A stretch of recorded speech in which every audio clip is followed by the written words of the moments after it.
Excellent. Thank you, Ollie, and thank you everybody for joining us this morning. So my name's Ifty. I'm here from Vested. Vested help startups and SMEs with their share schemes and equity management. Our whole motive is to take the cost and complexity out of it and make it more understandable and straightforward for folk. What we'll be talking about today is broad span of equity and how you can use equity in different ways within your teams, including one of the tools that we have put together very specifically, which is an agile partnership, which otherwise known as co-founder prenups. But we'll go into that in detail. As Ollie said, any questions as we're going through this, more than happy to take them. So let's kick off. As you will all know from your journeys in life so far, however brilliant you may be as a founder, it takes more than you to make something happen. It's the whole team. And the team today is a varied cluster of focus, not just you or your employees or your co-founders. It also includes contractors, advisors, your investors, the cash that comes in, and maybe even your NEDs. All of these people, to have skin in the game, need different agreements to manage them.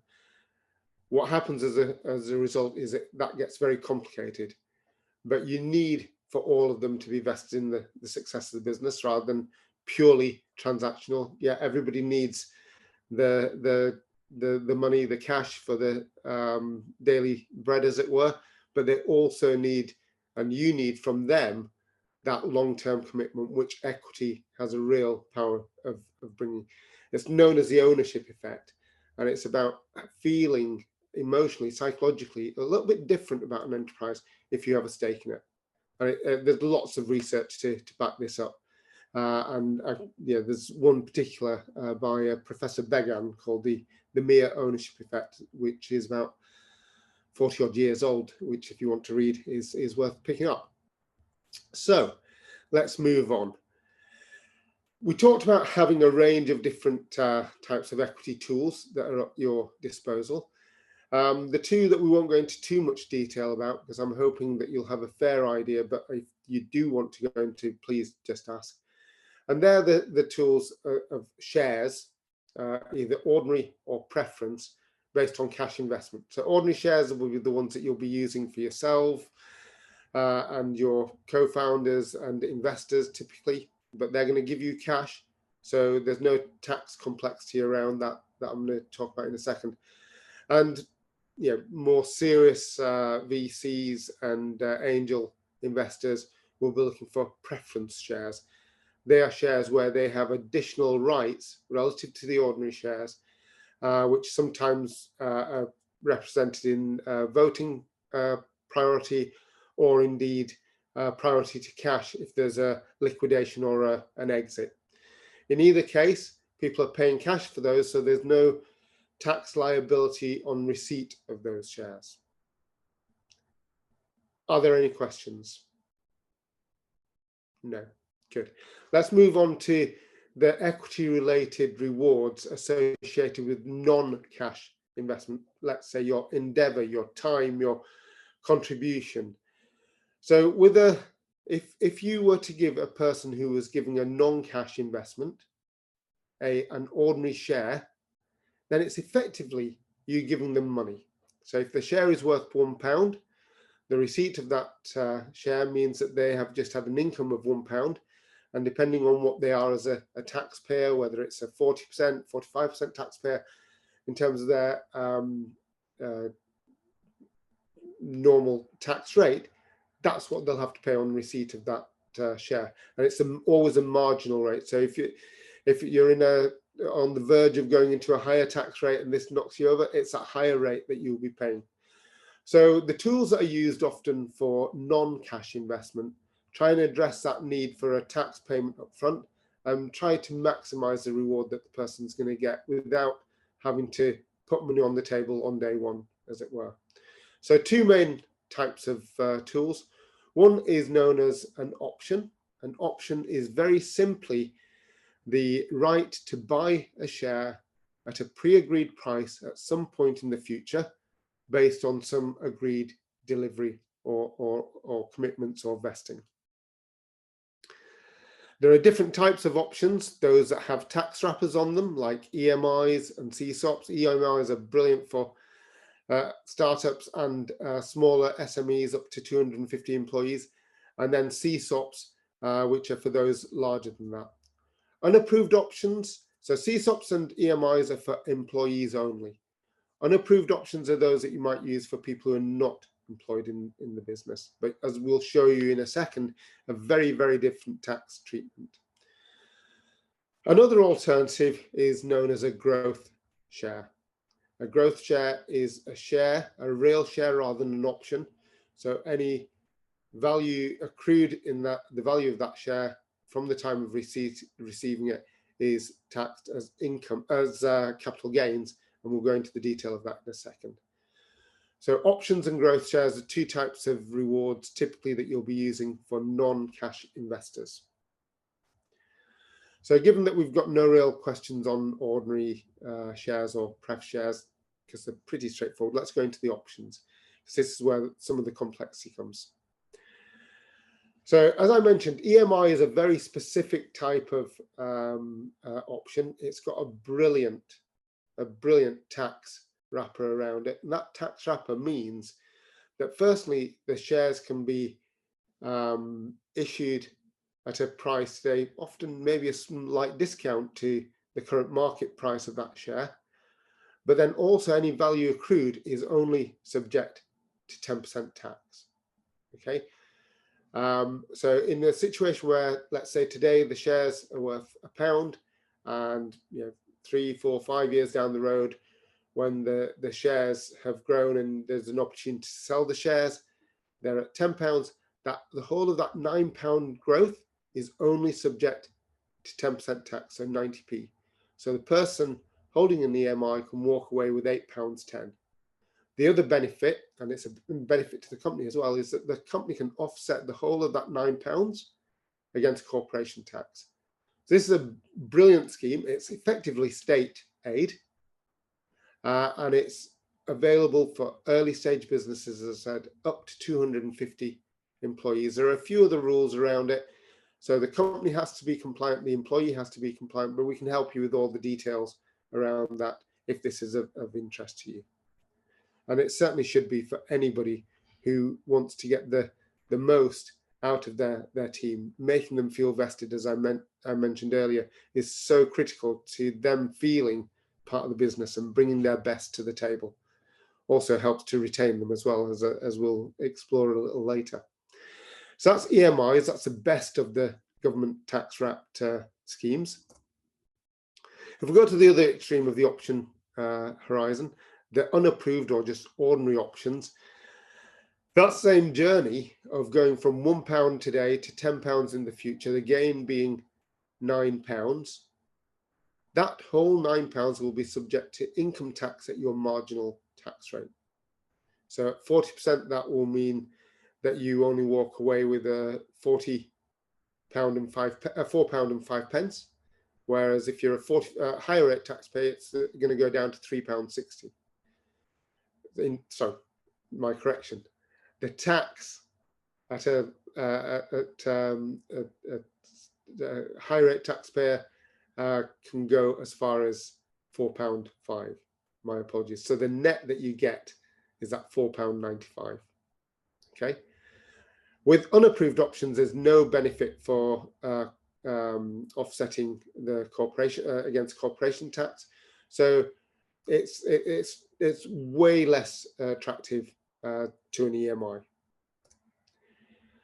So if you look at the comparison there, the net, the thing that the person will walk away with could be anything between £8.10 and £4.95 for an unapproved option versus an EMI.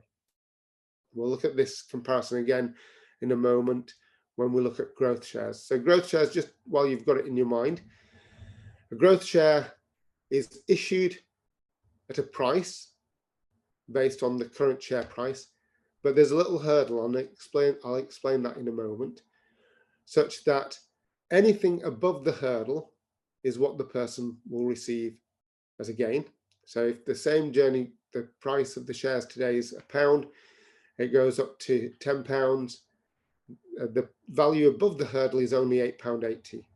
But because there is no guarantee that that value would rise, then at the point of the sale of those shares, it's only capital gains tax that you are exposed to. So in this case, that would be £1.76. So you're walking away with £7.04. Again, similar to unapproved options, there's no corporation tax offset available on this, but it's still a better solution, as you can see, given the net back to the individual. And we'll do a full comparison of the three in a second. Let's just work out how growth shares work. So let's think about Stephanie and Ted having built a business up to that £1 level, £1 a share level. When they decide to bring Jim in, they will create the hurdle that I mentioned earlier. So the share price today is £1. That hurdle is with the addition of what's known as the Hope premium. So when they're issued, these real shares are issued well underwater. So if the shares are sold at £1.05, £1.10, £1.15, Jim will get nothing. It's only the value above the £1.20 that he will get to share in. Okay, so it's great for the existing founders, because they're not diluting any of the value that they've created in the business. All they're sharing is the future growth that Jim helps them create.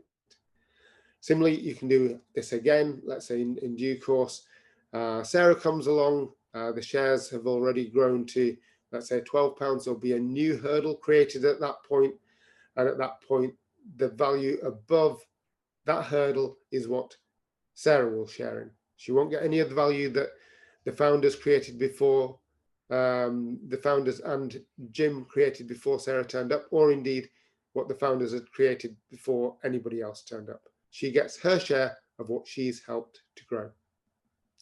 Hope that's clear. If there's any questions, more than happy to take them. So going back to the comparison then here, just to keep it simple. So the shares are all at £1 at the time that you shake hands on the deal.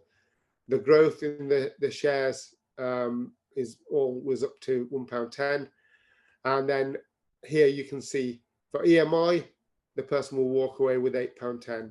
Under unapproved options, £4.95, and under growth shares, £7.04.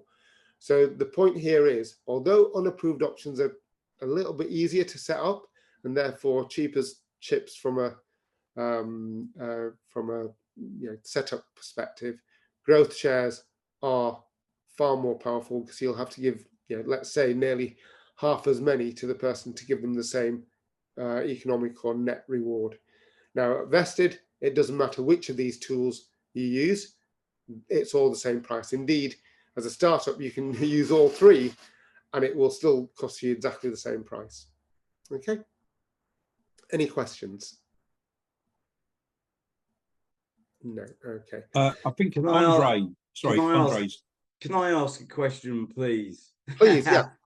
Can you just go back to that slide, the previous slide? So, no, the one after it.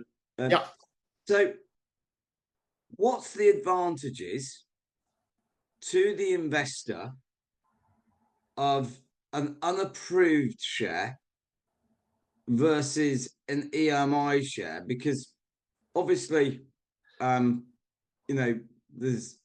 not as much tax to be paid, on an EMI share.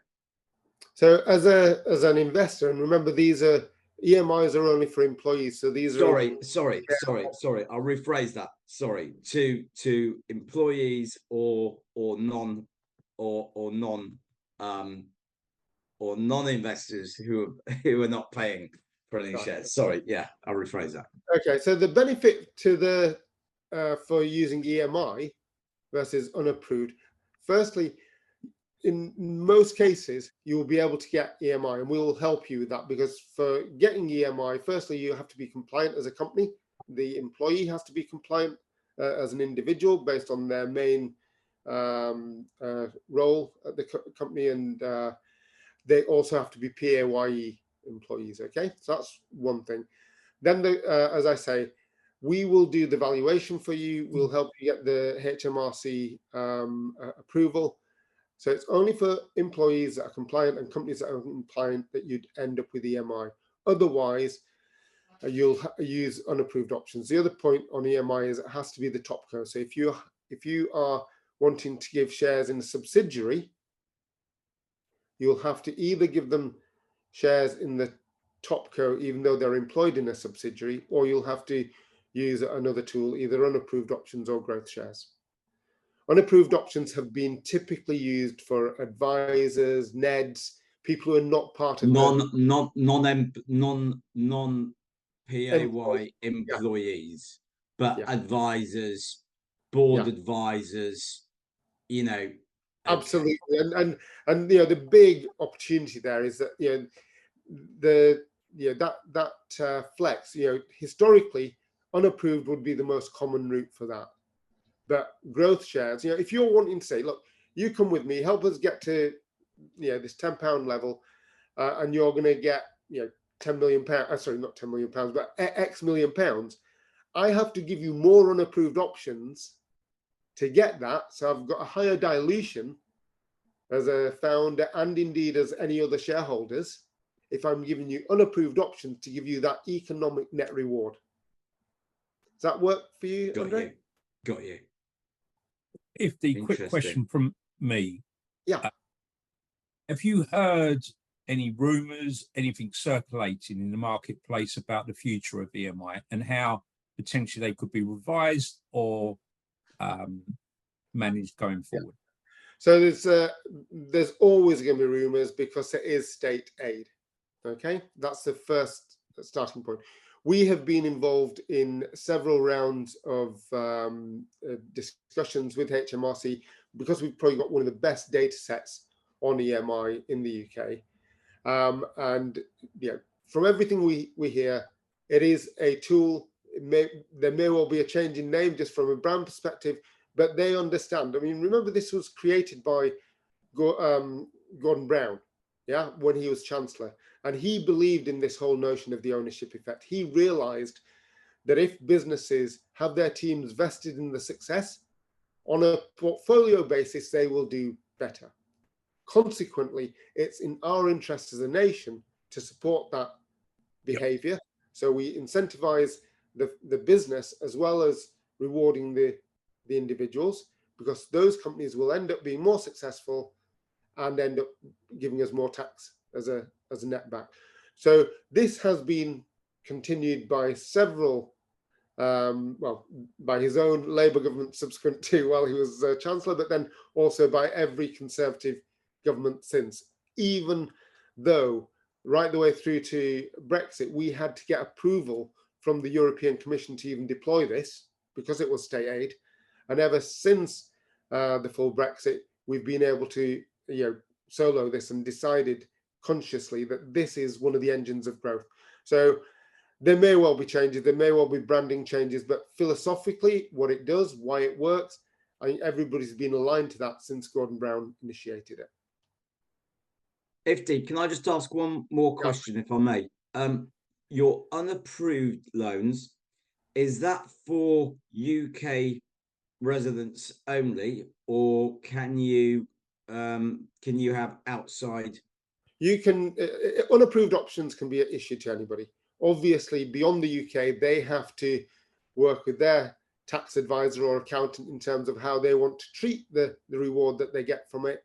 But it will be very similar. I'm not going to say it's the same, and I cannot vouch for the tax treatment in non-UK jurisdictions, but I think it's not going to be materially different. It will be deemed as income, because at the point of exercising, this is the point with an option, you always have the ability, you're exercising that option. So at the point of exercise, you're deciding whether you want to take that money or not. So it's real cash. There's no risk associated with it, because it's at that point. And that's why it's at that point that the tax is levied as income. Whereas with a growth share, when you receive that share, there is no guarantee that you're going to be able to that there is ever going to be a growth. You know, shares go down as well as up, as I'm sure you know. Thanks, Ifty. Thank you. Thank you. Let's move on. So let's pick up on the piece about the growth shares, and that's a really good juncture. Remember, growth shares are real shares. They have a hurdle, as we've explained, but they are real shares. So when you're issuing them, and this goes with a range of different tools as well, but when you're issuing growth shares, you need to make sure that you have conditionality associated with it. I would never advocate just giving shares to anybody. You know, somebody comes along, promises they'll get you some big contract or whatever, but you have to give them some shares now. Forget it. Always make it conditional. And let's use an example to display how you can do that without any hassle on the vested platform. So let's think about a little scenario again. We've got Stephanie and Simon. Simon's going to be an advisor, or let's say a NED member for a couple of years. That's the agreement. The quid pro quo is that he was going to get 100 shares. So at the time of the issuance of those shares, let's say it's a new company, so the shares have no value, or it's a growth share, which again has no value at the point of issuance. Let's say 2 years later, after all the work that everybody's put into it, the shares get to £1 in value. And just to keep the maths easy, let's say a year after that, so 3 years down the road, Simon sells the shares at £2.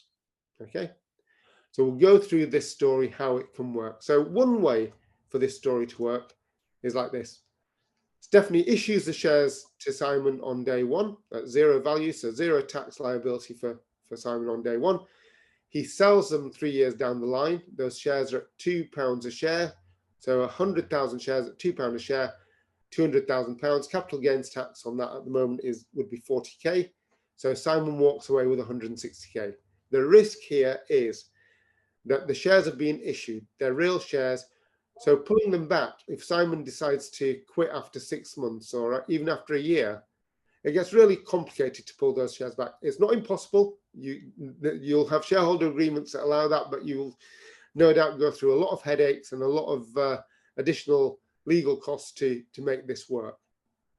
And the other complexity, along with the legal element, is let's say the shares have gained a notional value of 50p by this stage. Then in addition to the legal complexity that you're opening yourself up to, you then have the tax complexity that you have to address. So although this route is used so many times, I would never be able to advocate for it. Okay. The other extreme would be Stephanie saying, you know, Simon, love the fact that you're promising to do this, but you know, I've been burnt so many times before. You'll get the shares when you have delivered. So after that 2 years. So as I say, this is the other extreme. So after that, those 2 years, Simon has done what he said he was going to do. He gets the shares, but because there's 100,000 shares, they're worth £1. He has a tax liability because he's a high rate taxpayer. So he has to pay income tax when he receives those shares at his marginal tax rate of 45%. So 45k in this case. Then let's say a year later, he sells those shares at the £2. So he's made another 100,000. That's subject to capital gains tax at 20%, so 20k. So he only walks away with 145k. He's put 45k on the table as well behind. But then there's also that risk that Stephanie might move the goalposts. So from a Simon perspective, this is not a great route forward either. So what we've created on the vested platform, and again, there is no additional cost associated with this, is what we call a conditional equity structure. So the shares are issued on the basis of the handshake on day one. You minimize the risk by essentially putting them into an escrow, which is a legal digital safe that we've created on the platform, maximizes the benefit, certainly for Simon, and minimizes the risk, as I said, for Stephanie, but a whole pile of other pieces of flexibility that it creates. So the shares are issued here. They're held until Simon's done the job, and then they're allowed to be sold at this point. And the way it works is this. So issued at this point, there's a delivery horizon, an assessment. So at this point, Stephanie will decide, did Simon do the things that were agreed? And remember, these things, just like you have for a cash bonus or anything else, you will have an understanding of what that person has to do. And so long as that's objective, tangible, and measurable. It is put into the agreement that you create on the platform. And then at that point, if Simon has done what he said he was going to do, you just click a few buttons on the platform and the shares come out as if he'd held them all the time. The door of the safe just opens, essentially. If, let's say, he's only done some of the work, he'll only get some of the shares coming out of the platform. And if he's done none of the work, he'll get none of them. So what happens is, at this stage, if he's only done some or none of the work, that proportion of the shares are deferred. So they move to another share class and then cancelled. So Simon never gets a single share that he hasn't earned legitimately. But everything that he has earned, he will be able to hold on to and get the best economic net back as if he'd held them on day one. Are there any questions on conditionality? No. Good. Okay. Let's move forward. So what we've done is we've put this mechanism into what we call an agile partnership. Now, mindful of time, now I wonder, do we have the time to go into this now, guys, or not? Yeah, we got. So how long do you think it would be? Another 5 minutes or so. That's perfect. Thank you. Okay, so an agile partnership works like this. Let's say we've got 3 friends or co-founders setting up a business together. Day one, everybody's committed to putting in their full endeavors over a time horizon, and so everybody should get exactly the same shares. That seems fine until you get to the stage where you realize that actually this is always going to change. And so at some stage you will wake up and decide that let's get clear on what the tangible deliverables of each person are, and then put conditional shares associated with that. So a potential additional reward to that additional equity. So here's, Arthur is going to deliver X, Susan Y, Jazz Z, and you've actually got the ability to bring in a new person now, Ella, who's going to earn 30K for delivering A. So now, in addition to the 30,000 shares you had here, you've actually issued 150,000 shares. Now, when we talked earlier about what those conditions should be, they have to be tangible and measurable. Now, the simplest measure is tenure, so you can just do it over time, so over a year, over 3 years, whatever that is, about full-time commitment. Or you can have specific deliverables, let's say a sales target or an investment target. Whatever it is, as long as it's measurable, it's easy. And it doesn't have to just be one target. X could equal X1 plus X2 plus X3. You can have it as granular as you like or as high level as you like. And then it's very straightforward. At the time that you do that assessment, you simply look at what has each of them delivered.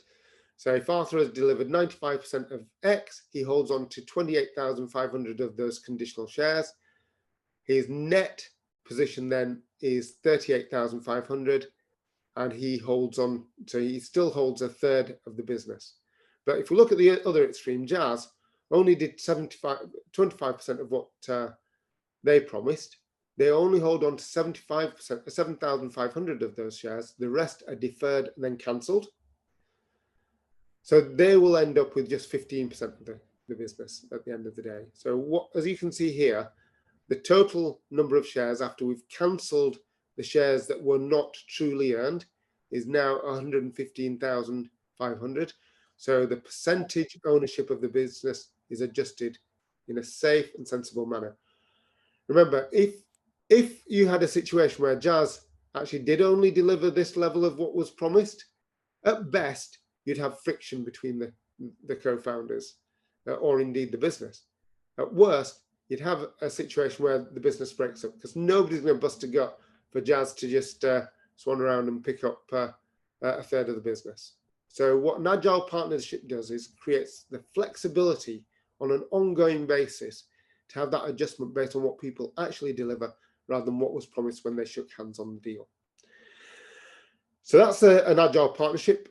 The equity consultants that we have on the team can help you with any questions around that. Why vested, you ask? Because I'm sure you'll know of several other people who might be able to help you on this journey. It's very straightforward. We are the most powerful share scheme and equity management platform around. fully integrated with house, regulated by the FCA. There is a lot of safety in what we do, and everything that we do is just around making sure that that cost and complexity that stops businesses, founders, co-founders setting up and getting their teams vested in the business just taken away. And for you guys, there's a massive discount of 50% for the first 12 months. Anybody who's on a startup to stand up using discount code S2S50 will get a 50% discount at vested. Thank you very much. Ifty, yeah. Do you actually have sort of managers, you know, your a support team you can actually speak to, or is this just a platform where you don't speak to anyone? No, it's not. So we are what we've called a guided SaaS. Firstly, so it's not pure software. Actually, if you look on any of the reviews of Vested, whether it's on G2 Crowd or Capterra, I do know. You'll see, it's all about the service and support behind it. Because my objective in setting up Vested was to have as many businesses being able to access the ownership effect, get the best out of their team, and reward their team for bringing their best to the table, and making it possible for everybody. So the cost complexity is taken out. You need help, the team, whether it's the equity consultants or our customer success team, who are really deep, have a really deep knowledge of everything equity related in the UK arena. It's phenomenal what they can help you with, because you're talking about tax, you're talking about shares, you're talking about legals. You will need some guidance at some point or another, and that's what the Vested platform and team is there to do. Thanks. Thanks, Andre. Thanks, Ifty. Any other questions for the guys from Vested this morning, whilst you've got them with us?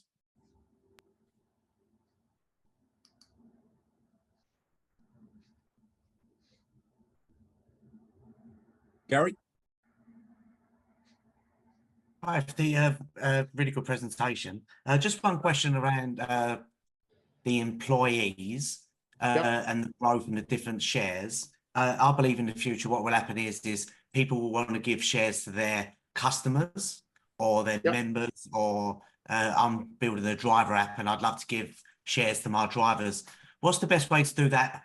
I suppose you wouldn't have to worry too much about tax implications because they're lucky to get something, but what's your opinion on that? So where it's non-employees, it's very straightforward. From my perspective, you know, you'd use either unapproved or growth shares, and it depends on the relationship with the counterparty. But the way in which we built this is so versatile, and it's based on what people actually deliver. So in your situation, if they are employees and you are compliant for EMI, I would just go for EMI. If they're not, then something like a growth share is a really versatile tool for you to use. So sorry, you just walk me through the different choices based on the actual individuals. But we've had lots of people use equity in any, you know, if you think about for people who are not employees, whether it's for partners, for strategic advisors, strategic suppliers often. Equity is such a powerful tool. I mean, if you think about the equation where, if somebody's putting in cash into your business, they're going to get the shares, but there's a very different equation to somebody giving you a service or a product, a widget. So let's say the situation is you've got one share, it's worth £1, you sell it to somebody for £1, they give you the £1, you go and buy one widget. You think about changing that equation whereby the person who's giving you the widget is willing to give you a discount or for free in exchange for some shares or some options or growth shares. Because if they're giving you for shares, then they'd have to pay some tax on the receipt of the shares. So a great tool here would be a growth share, because you give them it with zero value. But once they hold your equity, the massive advantage is that everybody then becomes vested in your success. They want that paper to be worth more tomorrow than it was when you gave them it. So you get that, firstly, you get that discount for the cost of the widget. You've had to give out less shares for that widget effectively, because for 10 widgets, you'd have had to give 10 shares to the person giving you the money. Now, maybe the supplier will just give you them for 5, because for them to give you a discount on a supply is very different to the cash investor.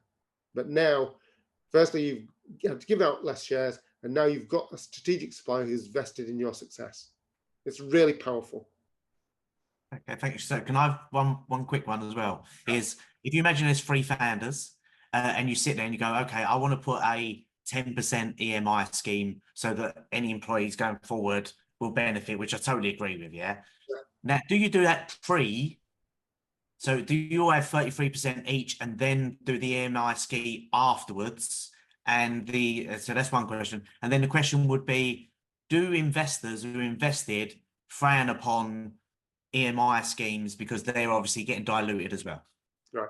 Firstly, when you're setting up an option pool, and certainly through the vested platform, you can do a 5% today, another 10%, 5% later. Typically, when you're going for an investment round, most investors that I know will want you to have your team vested in the success of the business. Why wouldn't they? Because, I mean, as we said right from the start, without the team, you have no business. So they need to know that they have some sort of lock-in, some incentive to carry on with you. So I don't know a single investor who doesn't have the notion of the team being vested, and that agreement that you'll have in place, which is an authorization for those additional shares, and there will be additional shares. So you'll have done your founder distribution to start off with, and then you'll have an option pool, because these are not issued shares, it's an authorization. And when you're going to an investor, what they'll want to know is what is the fully diluted number of shares. So if you've already set up an option pool for 100 shares, but you have had 1,000 shares between you and your co-founders, then they can see that there's that option pool in place. And so rather than just the issued shares, so if they were looking at the price per share on the issued shares, they'd just divide the value of the business by the 100. But now, or the 1,000, sorry, that you'd issued. Now they would also, in a fully diluted version, they'd have 1,100 shares that they'd divide that price on. So it's always going to be a fully diluted number that they will look to invest at, and they will invariably, I won't say absolutely always, because there's always that chance that people don't think like the vast majority who understand the power of equity. Then you'll have a situation where the investors will want to see the teams vested in the success of the business. Ifty, can I ask another question? A quick scenario, actually. So I'm working with an external team to do various things for us at the moment. We're paying them, X amount per month for those services. They would like to reduce the cost of those services in return for some equity. It could be quite worthwhile because they're a good group. They're well worth keeping on board for a good period of time. How does that work? What's the best structure there? All right. So firstly, because it's all very well and good. My experience, and I'm sure everybody else's experience is, everybody talks a great game at the beginning, does a load of work at the beginning. Once you give them what they want, it all tapers off. So you've got to protect yourself moving forward. Absolutely, you have to. So the whole idea of vesting, i.e. shares or options moving into a pot that becomes unconditional or available to the recipient, is based on that ongoing journey of delivery. As I said right from the start, I have no truck with anybody who is demanding equity up front for a promise that they're making. It shouldn't ever happen. No, these guys are actually working at the moment. And that's a great example. So just remember, Andre, we're regulated by the FCA, so I cannot give you advice. Sorry, Okay, of course. share Yeah. with you my best understanding of the tools that you could use and Yeah. type that I would use myself. But remember, we're not, we are Sure. regulated. So we can't. I understand. So on this type of scenario, yeah, you can either give them some options and or some growth shares. A growth share is a really straightforward one in this structure because you can almost range. I mean, and we've seen this with a number of advisors whereby let's say they've got a day rate of 5K or whatever the number is. If they like, and remember the beauty of advisors is they get very close to the business. They understand the business. They understand whether it's got legs or not, as it were, in terms of being able to run and accelerate in the future. So on having that initial conversation, you'll see, or we've seen a number of advisors in whatever field it is, will say, you know what, I'm willing to take 10% of my reward in equity, or 50% of my reward in equity, or actually, you know what, I think this has got enough legs, I'll put 90% of my reward in equity because I'm taking a risk with you. And it does a lot of things. I mean, to have no risk with the founder and just continually sharing your wisdom at a cost of 5,000 a day, all the risk is on the founder. But then they're not getting any, you're not going to get any of the upside from that. But yeah, I almost feel personally that an advisor, a guide who's not even willing to take a small risk on the utility or the value of their guidance or insights, advice, having any utility, I certainly want to question it. I mean, there will be reasons for some advisors not wanting to or not able to take some sort of stake in the enterprise, as it were. But in a lot of cases, if you're going to give me wisdom and you're promising me that this is going to help me, grow to this exceptional level, then where's your skin in the game?